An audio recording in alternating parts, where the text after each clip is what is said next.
Every time they feel a twinge, they feel they have a, quote, illness. This brings us to the next type of flags, what we call yellow flags.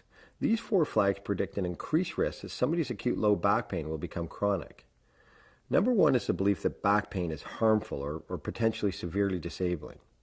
Secondly is fear and avoidance of activity or movement because of back pain. Disease. It's more part of the normal experience since we've walked on 2 legs. Spinal structures such as bones, ligaments, discs, joints, and nerves interact in marvelous ways to support us to do the million things we do with our backs.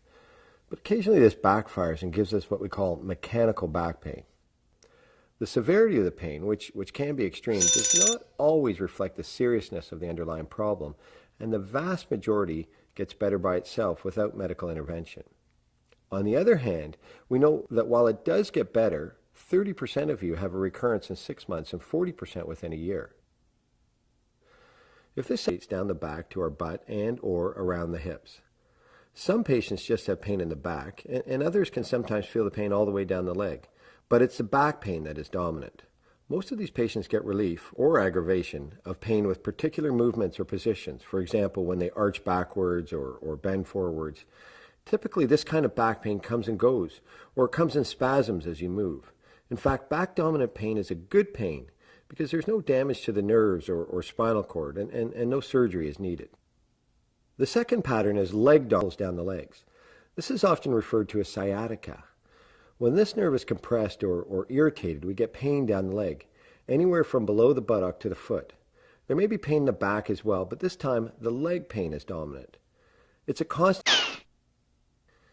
Now, pain predominantly in the back, especially if it is intermittent or short-lasting, is almost always benign. But it's good to quickly review what we call red flags, signs that you may need more investigation. The first red flag is a sudden change in your normal bowel or bladder control, or numbness around the groin and rectal area, which makes us think something might be pressing on the spinal nerves there. The second red flag wonders whether infection is the source of your back pain. So, for example, if you have a sustained fever, if you're an IV drug user, if you have a weakened immune system or at high risk for urinary or other infections. The third red flag is about your risk for fracture in your back. So if your pain started with a big fall or a car accident, or perhaps your bones are brittle because of osteoporosis. The fourth red flag is wondering whether cancer might be involved. So if you have a history of cancer, particularly in the prostate, breast, or lung, and your pain is constant, lasting weeks, even when lying down, overcome yellow flag number 1, the belief that all back pain is harmful. And that opened the door to overcome yellow flag number 2, reducing avoidance of activity. It was mind over matter. If the worker didn't mind some pain, the back pain actually didn't matter. The third yellow flag was a tendency towards low mood and isolation, which is so true of all chronic diseases. And the fourth yellow flag was a strong expectation that passive rather than active treatments will help, believing you just need to sit there and have therapists work on you rather than owning the fact that it's not just the therapists that need to do the work, you do too. So now you know what to watch for. Let's end with what works for back pain. Let's start with movement. Until the late 1990s, advice to rest was a common treatment approach for low back pain. The exact nature of the rest varied, but often it meant staying in bed full time. What we know now is that this actually makes people worse. Sometimes people with back pain do have to rest, so for example with more severe sciatica, but people who don't move at all do worse.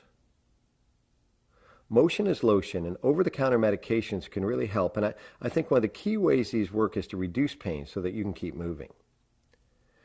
Other things that have demonstrated effectiveness for pain relief include spinal manipulation, typically by a chiropractor or an osteopath, massage, and even acupuncture. These therapies combined with exercise can be considered active therapies and are often done by your local physiotherapist. Some exercise strategies may be effective once your pain is reduced, like Pilates or yoga, to improve your core or trunk strength. But the benefits are hard to prove in research trials. Treatments like spinal manipulation or acupuncture should not be done indefinitely. Most of the trials maxed out at 8 to 10 sessions and often less. If they don't work for you initially, more treatments will unlikely benefit. Two other approaches that have been praised are other imaging. Generally, less is more with this type of back pain. Although there is less high-quality data to support this, many patients often respond to small changes, such as modifying their workstations, taking breaks from sitting, or improving their posture. For those with chronic or recurrent pain, the outlook is still good. Primary care samples suggest that 1/3 of patients are substantially improved after just a few weeks and 2/3 after a few months. But with recurrent or chronic back pain, we both need to work a little harder to get you better. As I mentioned earlier, seeing this vulnerability and developing a resilience plan for your back that might include yoga or Pilates or specific exercises that fit with your back pain pattern. Walking, reconsidering your attitudes, and having some people you can turn to early for active therapy can all help.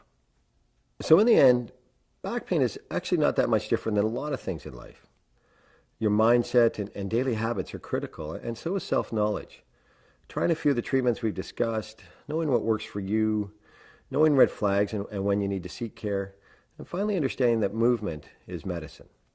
Thanks, and take care.